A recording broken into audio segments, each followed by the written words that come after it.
ক্ষমতাচ্যুত হওয়ার আগের দিনও গণভবনে কোটি কোটি টাকা ছিল।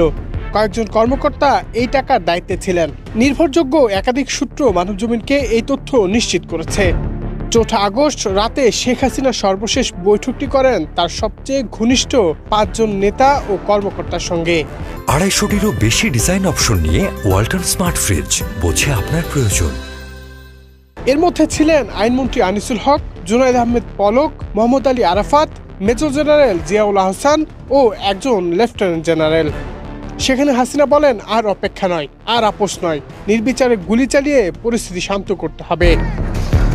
মানবজমিন জানতে পেরেছে, বৈঠকে পুলিশের আইজিপি চৌধুরী আব্দুল্লাহ আল মামুন জানান, পুলিশের পক্ষে আর সম্ভব হচ্ছে না।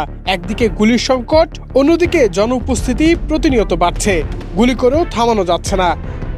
যদিও এ সময় শেখ হাসিনা আইজিপির প্রশংসা করেন, তবে সবার কথা শেষে সাবেক প্রধানমন্ত্রী শেখ হাসিনা উত্তপ্ত হয়ে বলেছেন, তোমাদের দিয়ে কিছু হবে না। আমি সেনাবাহিনীকে বলবো গুলি করতে, কারফিউ আরো কঠিন করতে। সেনাবাহিনীর তরফে আগে জানানো হয়েছে কোনো অবস্থাতেই তারা গুলি করবে না।